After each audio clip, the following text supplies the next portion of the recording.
Welcome to my apiary.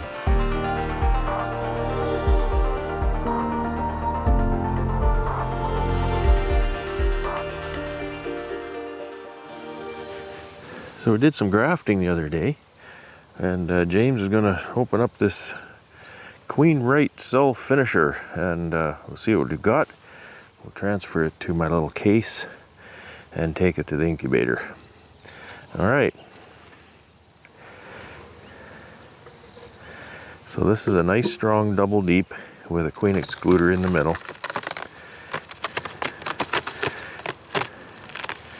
We work rather carefully because we don't like to use a ton of smoke here. And we did get a good rain this morning.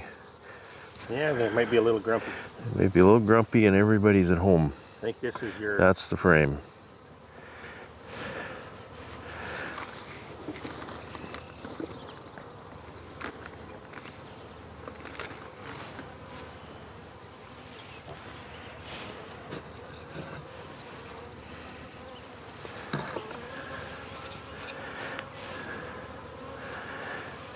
So it's not terribly warm out, so we won't spend a lot of time counting cells, etc. We'll just get the job done here.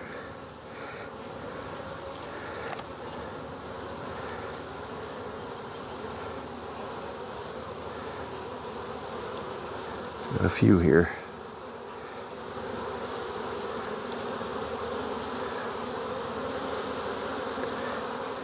I don't know if you can see, we've got heating pad and everything all in here to keep these cells warm.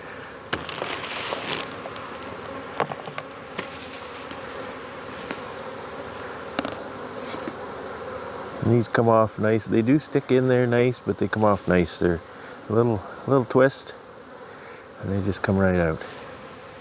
I don't know that that's a cell. No. Well, I don't know. Nothing in it, It's full of jelly, but it didn't develop. Huh. I'm not sure why. Well, sometimes that happens. Because the timing on that was the same as these, so it's obviously not a good cell. This little case has been sitting in the incubator. So it's nice and warm. So it was warm. And I picked it up.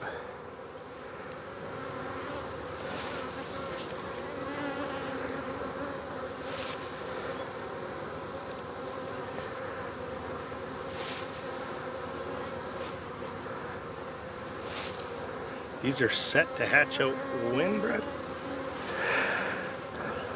I don't know, Sunday, I think. This is Thursday. Some don't have a ton of jelly in them, but some of them do. Like that one's got a little bit of jelly left in it. Not lots, but if there's any, then that's good because they're kind of done eating. A little more jelly in that one.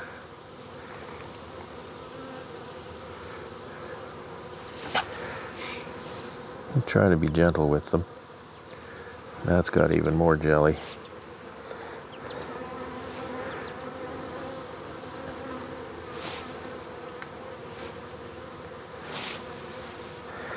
I think it's this one. There was one cell that's 1 day older, and I think it's this one because the end of it is starting to discolor, and that's the indicator of when it will emerge. So we'll just close that up, put that in the case, the warm bottle. I just put this towel to keep things from rolling around too much. Okay, I'll just slide that back in there for safekeeping. And we'll have to... We'll graft again. Yeah, I was going to say we'll need two, I guess. 3C. Got my high-tech 2x6 cell holders. They work well. And so what I'm going to do is I slide these right in here. get my hair roller cages and just stick that right in the hair roller cage. There's some wax, so I push it so that it's fairly flat. I'm going to come back. I should have prepared these. There's actually a little bit of honey still in there. You're all right with that one. There's the little dimples down there. Put a little bit of granulated or creamed honey. And I've made the holes in the plank small enough that this little thing creates a resistance, so they're tight, so they don't wobble around in there.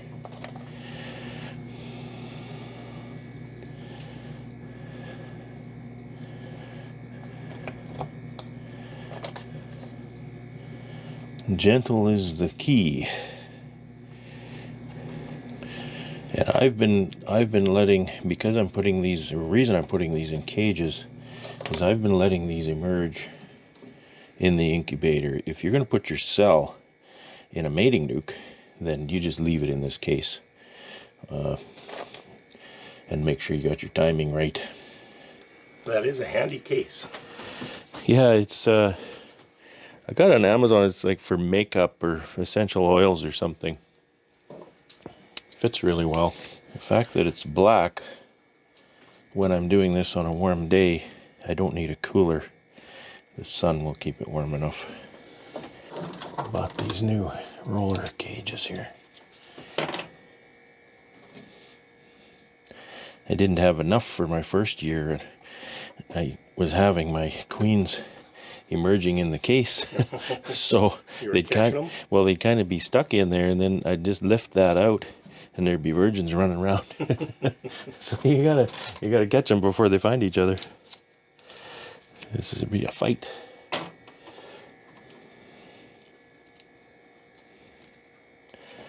Okay, this little holder is full.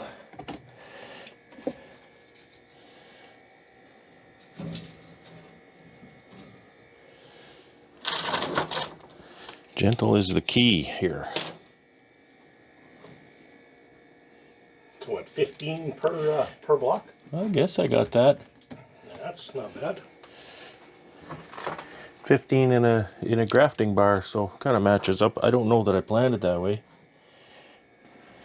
Put that in there, and I'm going to show in there. I've set just a little tray of water there. I've put a towel to wick the water up. I filled it with hot water, but it'll stay warm in the incubator, and that's enough to keep the humidity at appropriate level. I'll show another thing here about this, and again, it's just a 2x6 that I drilled out. I don't remember the size. You're gonna have to measure. I learned another trick from a guy I know named Jonathan Hofer, and he's a really good queen rearer. And he said that if you're doing this, and I'll get one of these hair roller cages. He's a bit of a woodworker too. You see how the hinge on the cage catches in the hole. What you do is when you're done, when you're done drilling your holes, flip it upside down on your table saw and cut a kerf right through the center of those on your table saw. It's really easy, and that gives you a little space for that little hinge to fit right in. Yeah, and then it wouldn't bind like that. I kind of like the binding because it sort of holds that really sturdy. You know, it's not going to flop around at all. I think if you do that cut, you can make that hole a little bit smaller to fit it tighter. So anyway, that's the queen thing. The pro tip of the day. Pro tip of the day. And we will, I've got a better pen now, but this was last year's pen sitting here. This year's red. So when the virgin emerges in the cage, I will take her, dump her out into my hand, mark her, and then I'll put her in a Jay-Z Beezy cage that has candy. And then the candy is just there really to plug the hole. And in this case, these have been sitting here since last summer, and they're rock hard. But that's okay. I don't use the candy for candy release. I'll take that right to my mating nuke and let her out right on the top bars. I've had good success with that. Others have not. So you're going to have to experiment with what works for your situation. I don't know what I'm doing different, but what I'm doing is working. So that's just it. And I find it really easy, really easy. I dump them out in there, and then I can just wait for mating flights. So we're doing good. 32C. Oh, the door was just open, so. Yeah. That's set for 33, so it's actually retaining temperature pretty good. I gotta actually put that geese back in there. So it's not really very warm in there. You can't tell that it's warm, but it's just up above room temperature, about 10 degrees. Well, shall we go see what we got in the other one? You betcha. We will see what we got in here. So this has been 3 days. 24 hours was yesterday. Oops. We're going to see if I can graft in Manitoba. Yeah, these Manitoba queens. Maybe it's not my problem. Maybe it's the latitude. If this one fails, I think it's all on me. You know, if this one fails, then I'm justified, because it's not just me. But interesting here, we put a pile of pollen patty in here. Quite a bit. And there is very little left. Very little left. So that's a good sign. I think it's also a commentary on the fact that we do have a pollen flow, but it's not real strong.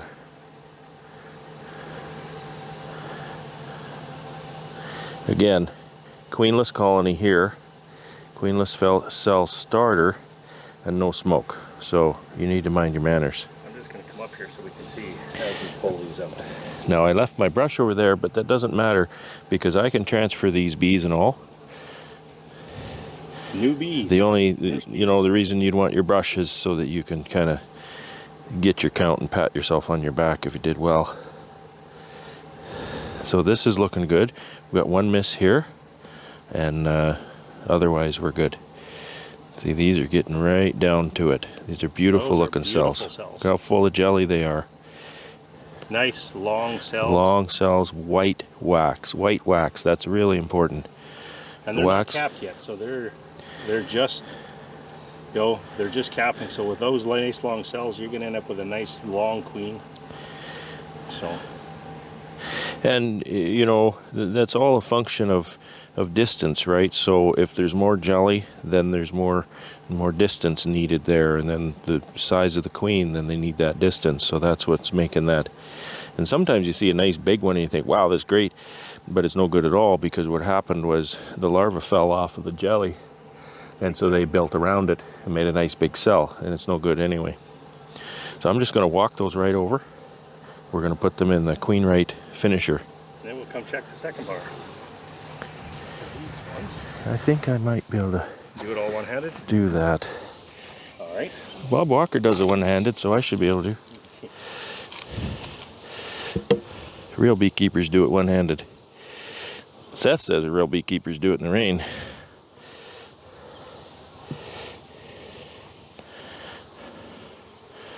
Okay, down they go. And I've got this detailed on my calendar because these sat in the starter longer than they needed to. Obviously it wasn't a bad thing. Then they'll be coming out of here a little bit quicker. I'm going to shake these bees off because there's no cells on here anymore. So I'm just shake those back in there. You can see how many are flying.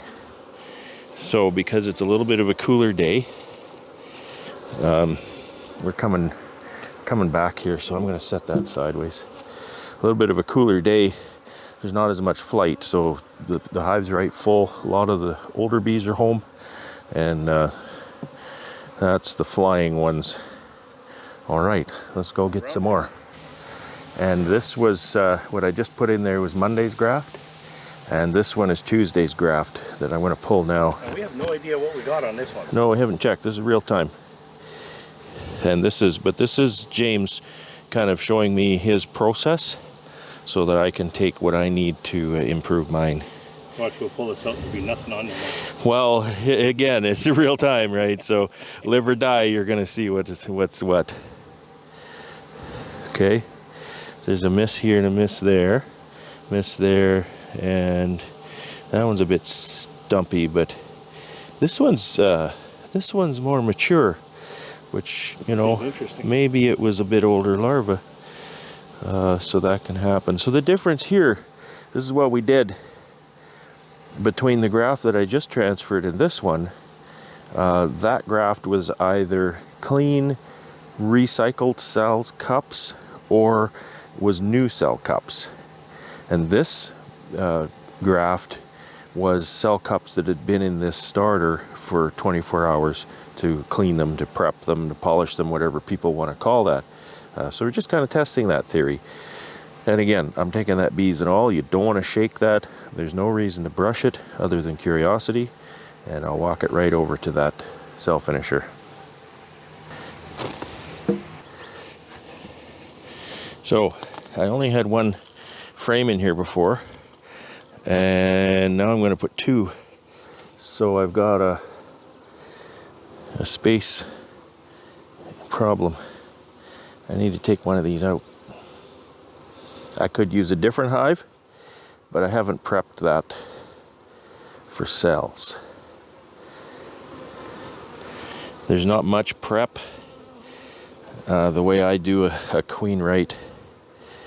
Is that one that we could put in the starter finisher? Actually, yeah, bees and all, because it's full of brood. We haven't checked that out. Yeah, we'll just swap it. We just want to make sure there's no young eggs on there, and if it is, we'll Yeah. have to make a note of it.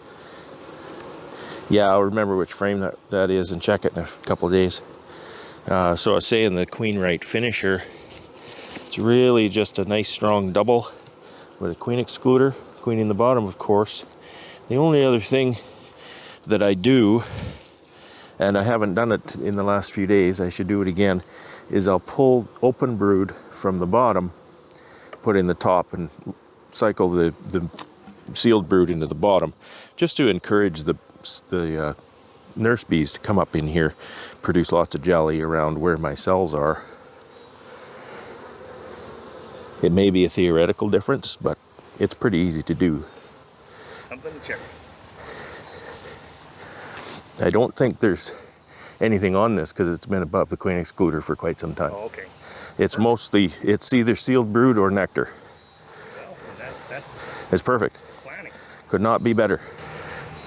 And that's what I was doing the last couple of years here.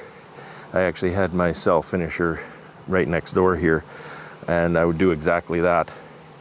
I would cycle open brood into the second box on the cell finisher, and then I would cycle sealed brood into the cell builder, just to get an influx, a constant influx of young bees as that sealed brood emerged. So we're just going to have one graft frame in here, so that's okay that we're adding a frame to this, because our graft will go right here. All right, let's do a graft. Let's do a graft.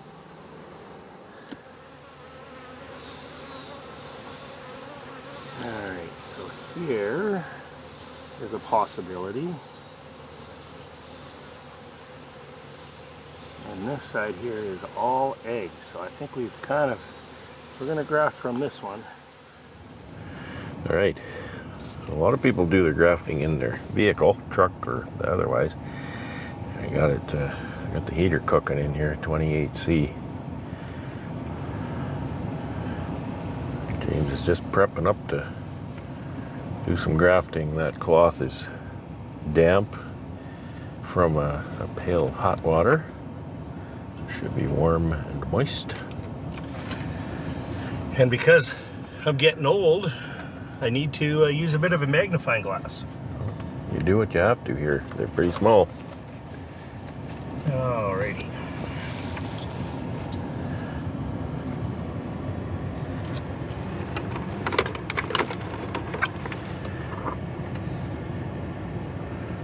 I'll see if I can pick one of these up. We'll see if we can get a picture of it. Oh yeah, well, that's pretty hard.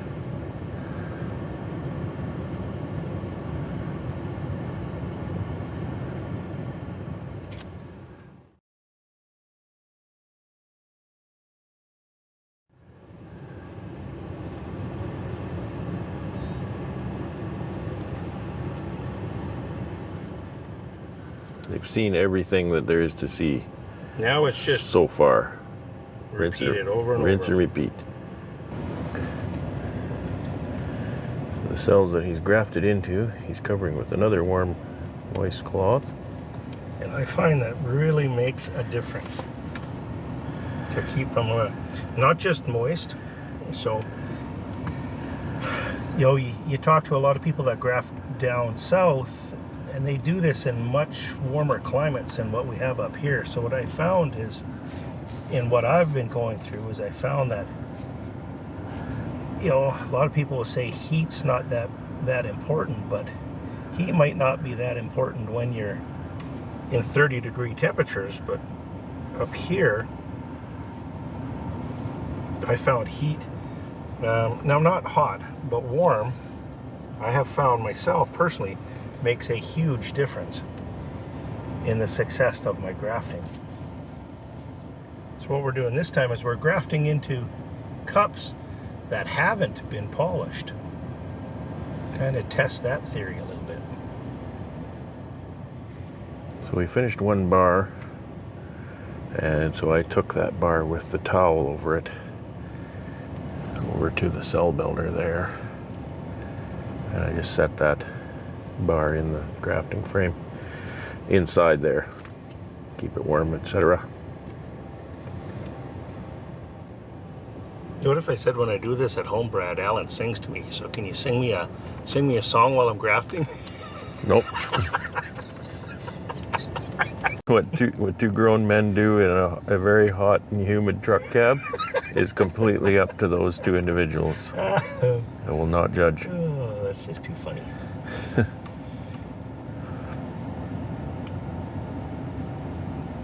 So this is really good because where I'm picking this larva, the cells right beside it are still eggs. You can see they're eggs, but they have not hatched yet, which tells me that this larva is probably very, very close to 24 hours old or less. So you saw me putting these cells in the incubator, and again, I let my cells emerge. My queens emerge in the incubator, and then I graft them and I release them directly into mating nukes. So of course what I need to do now, count my cells, and I need to get busy in my apiary and make some mating nukes.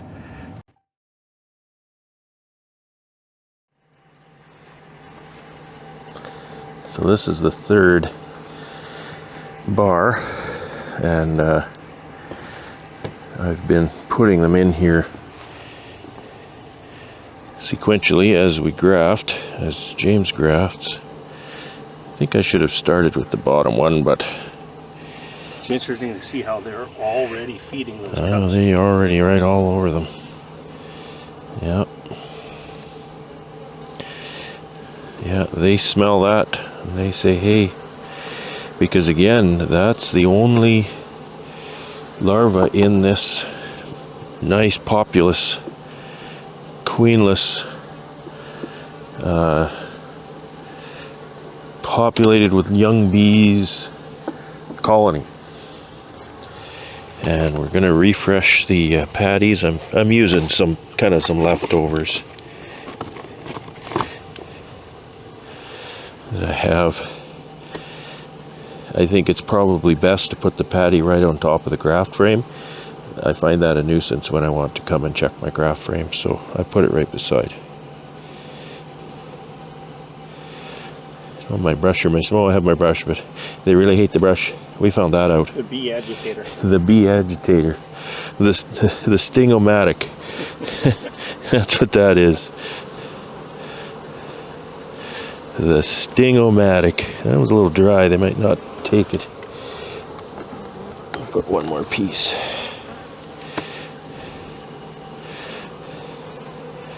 Okay. So that's good.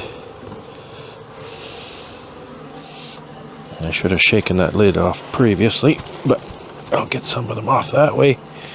We'll go right back on. Now, we need to feed, but I need to mix some syrup. So I just mix a light syrup, 1-to-1 by weight-ish. Don't overthink ratios. I always want to caveat that. If you're overthinking ratios, don't. So what I'll do with this is I'll take it to the house, I fill it about halfway with sugar, and I just fill it with water and mix it up. And that's what I do.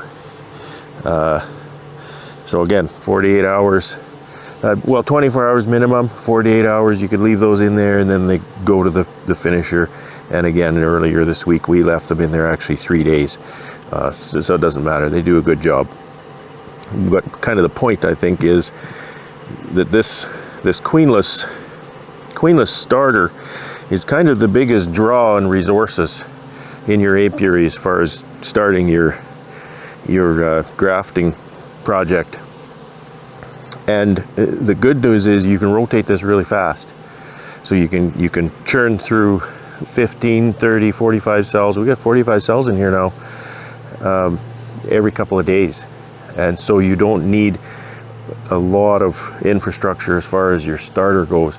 Your finishers are just a nice double colony. There's really nothing else special about them. They're just a nice strong colony. And they need to sit in there for more days. So you need a little more infrastructure there, but they don't take away from your apiary like your cell starter does. So that's it. Grafting with James. Thanks for watching.